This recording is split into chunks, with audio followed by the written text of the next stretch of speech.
you, Mark.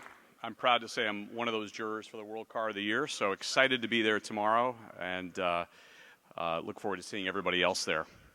There is a definite momentum growing in Nashville, and it's not just the 100 people on average that move into the city every day, or the 20% growth in the last decade. The other momentum is around Nissan, a brand going through a product resurgence. And don't talk to Nissan about EVs. That's such old news for a company that introduced the Leaf way back in 2009. Mike Colleran is celebrating his second year as corporate vice president, and in June it will be 2 years since he was named senior vice president, Nissan U.S. Marketing and Sales, Nissan North America. Previously, he was chairman of Infinity Motor, based in its global headquarters in Yokohama, Japan. He also served his country, rising to captain in the Marine Corps. Mike and I will be sitting down together after his presentation, but first, please welcome Mike Colleran.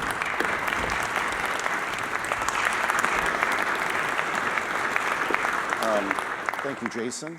Last time I saw Jason, we were in Detroit. It was a cold and rainy day in Detroit, so nothing unusual.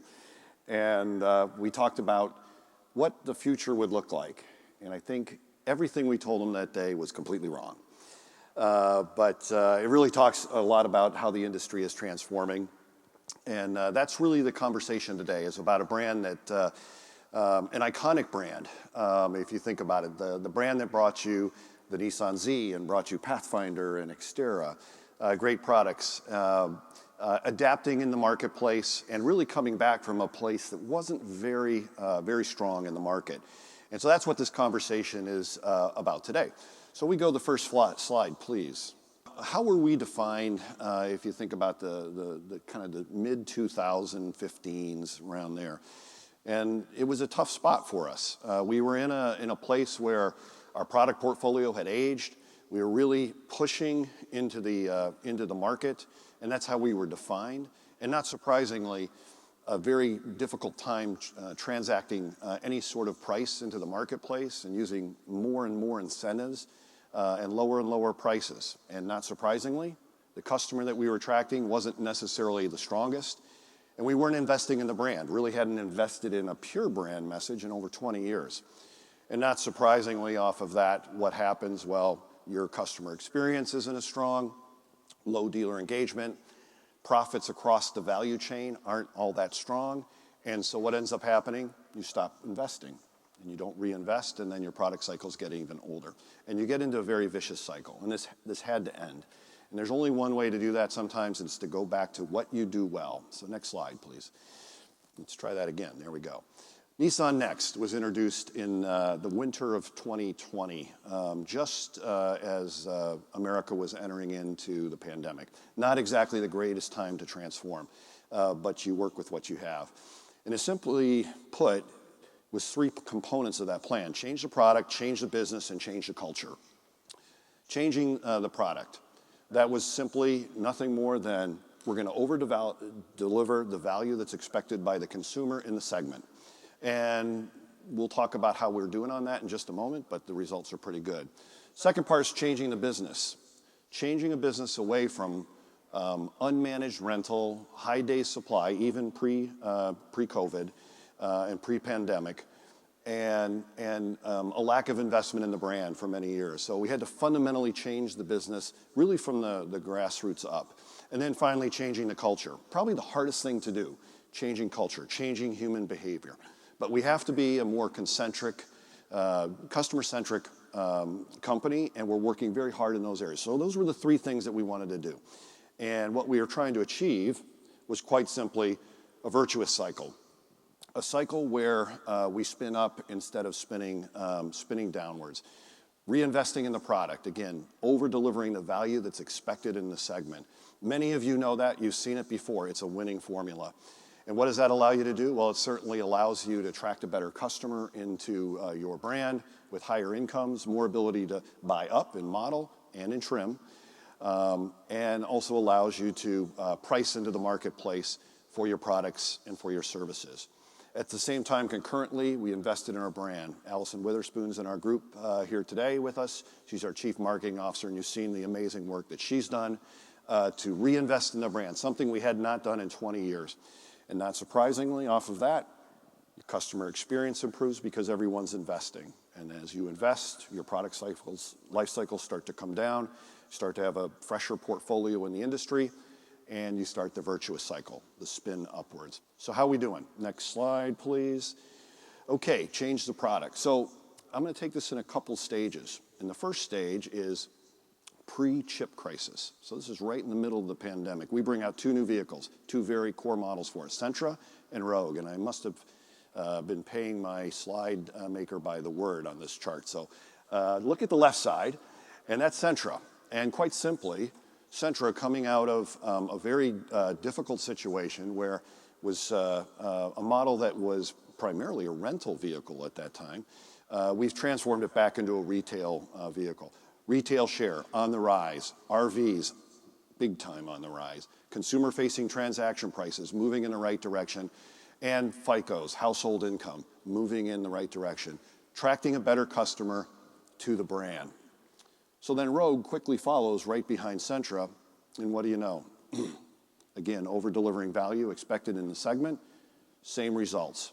Again, pre-chip crisis, better retail sales and share, better RV, better consumer-facing transaction price, and better household income and FICOs.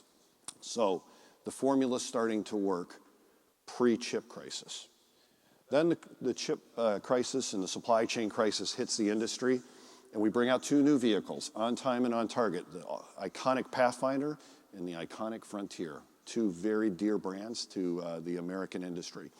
And the same results again, maybe even a little better and accelerated by the supply chain issues. But again, for both of them, retail sales, RV, consumer-facing transaction prices, FICOs, household incomes, all moving in the right direction. So the formula is working. But the formula is not enough. You got to do some other things. You got to keep going. Next slide. So what's coming? And everyone asks, what's coming next? Well, Nissan Z, coming next. A very iconic brand, one that's core to our DNA. 400 horsepower, 3-liter twin-turbo V6. The thrill is back at Nissan. And 1, 2, 3 pedals. If you really like to drive, we got all the pedals for you. So we're excited about the return of Nissan Z, which will be happening very soon. And then, of course, Nissan Ariya. We've been talking about Ariya for a little while. Ariya is, I think, in my view, the best that Nissan has to offer. And as Jason said, we have a long experience with electric vehicles. So we're very excited to bring Ariya to the marketplace in just a few short months. So next slide. So what does the future look like? Well, we've talked about Ambition 2030 at Nissan. And essentially, this is our view of the future. A future that has electrification as a center part of our strategy. But beyond electrification, energy ecosystems, and how do you handle batteries in the future? Intelligent technology in all of the new vehicles. And you're starting to see that roll out really across the industry right now. But a game-changing announcement for us with a ton of investment behind it. $17.6 billion of investment announced to date for Nissan. And that doesn't even include Alliance. 23 new electrified vehicles, 15 of them battery electric. A $500 million investment in our facilities in Canton. And like many in the industry, predicting 40 to 50% of our business will be fully electric by 2030. So we're investing in the future. But you just can't invest in product. You also have to change yourself as well. So we've changed the business quite a bit. And this I put on all of the dealers in the room. Nice job. And my team as well. We've really been able to put this together. Our dealer returns are starting to improve dramatically. This started in early 19. We moved into 20, even better. And then since the supply chain crisis and some of the transitional elements that have resulted from that issue, we've seen our returns grow even more. So our dealers are healthy and strong again. And we've been reinventing ourselves in terms of our rental business. Rental's still a very important part of the American industry, but when it's not managed well, it can cause damage and other problems for us. And we've brought that into line. And that discipline and that consistency will continue. Another key aspect of this is, are your dealers with you or not? We believe that we go forward with our dealers, and we've been very clear with that our dealer network is a strategic advantage for Nissan. So our dealers clearly are with us. They weren't just 2 years ago, but you can see the numbers here, the red line. This is just franchise value. All right, so pretty impressive move as I think about it. I think this is the strongest move over the last 2 years of any manufacturer to get above industry. And if you look in that upper right-hand corner, we were dead last 2 years ago, dead last. Now we're almost in the top third of the competitors that are out there. So our dealers are with us, and they are a key part of our recovery. So another key piece of reinventing a brand is reinventing your message in the marketplace. As I mentioned, Allison Witherspoon, our Chief Marketing Officer, is with us. And we set forth 2 years ago to start reinvesting in the brand. And this last year has been very rewarding for us in terms of our message in the marketplace. It's exciting, it's thrilling, and you may remember that first brand ad that came out almost a year ago now. Brie Larson, our spokesperson, driving in a 240Z on an open road through the desert, really focusing on our DNA and who are we. It's very important for the consumer to know who you are. And we hadn't done that in many years, and now we've been following up quarter after quarter with more investment in our brand, including investment in e-commerce, which we advertise, and an investment in electrification. And then, of course, just more recently, we went to the Super Bowl. So let's talk about Super Bowl. Super Bowl is a place where you can be very successful or you can fail miserably, and we've certainly all seen evidence of both in the past. And I'm very pleased to say that we had a resounding success at the Super Bowl with Thrill Driver, which had a star-studded cast. And there's kind of two aspects of Super Bowl, right? There's the beauty contest, that's kind of the right side of the chart here, and then the left side is just the real performance. In the beauty contest, it's nice to win. Certainly, people talk about the beauty contest side, but you can see one of the most viewed ads on USA Today's ad meter, Fast Company, best automotive ad, iSpot, first for likability and second overall. Really good beauty contest, but what we really wanted was that left side, impressions, thrill, launch page visits, highest share of viewership at Edmunds, so meet the consumer where they are. And clearly this was the right time for us to invest. We had the right product, we had the right business, we've got the right dealers, and it was time to reinvest in the Super Bowl, and we scored a couple of touchdowns that day. Okay, also part of changing the business, and this is something that I think we're all seeing, is e-commerce and the emergence of a consumer that's changing their viewpoint. They want to shop differently.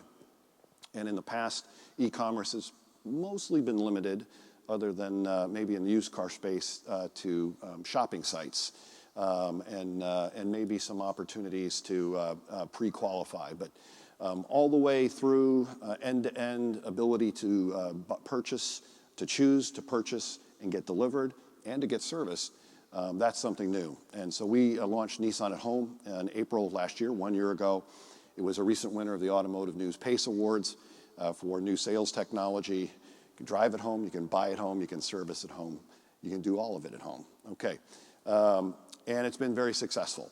Over 2/3 of our dealers enrolled, 82% conquest. So there are buyers out there that are really interested in an online purchase capability. 7,000 new leads a month, 31% closing rate. Yes, 31% closing rate. So doing very well at Nissan at Home, changing the business. And then finally, changing the culture. Like I said, the hardest thing to do is to change the culture. The best companies out there, and some of you are in the audience today, really take customer centricity as a mindset. You take it as the first thing you always do. And that's what we're working at Nissan, is to always put our customer first, always think of that customer first. And it's easy to slip backwards, but we're working very hard every day to make sure that this is the idea that we drive throughout the business. If we do it, success is guaranteed in the future. And it's starting to work. You can see these are our SSI J.D. Power scores. Again, thank you to J.D. Power for your help today. Here's your own data, but number 5 in mass brand market. In 2021, we were the top Asian brand as well, top 5 in mass market, and overall ranking up a spot as well. So really moving up nicely in terms of our ability to take care of customers. But changing the culture is the toughest thing that we face, and we're working hard at it every day with our dealers. We have a very, I would say, open and transparent conversation, and the key word for both sides of this conversation is listen. And the minute we start listening to each other, there are no sides anymore. The sides go away, and it's all about taking care of the customer and being better together. We've done a great job over the last 2 years of reforming a partnership based on listening. We're redoing our facilities, building ultra-modern facilities across the country right now, very rewarding. And we're working with our salespeople as well to change the conversation with our consumers. So finally, just to close up, our FY22 priorities: wash, rinse, repeat. I say this almost every day to my team. You're doing a great job. We're moving in the right direction, growing it from the grassroots up. Continue the investments in the brand, deliver strong quality customer and dealer and product, build on our dealer relations, and reinvent our customer experience. So with that, Jason, let's take the Q&A.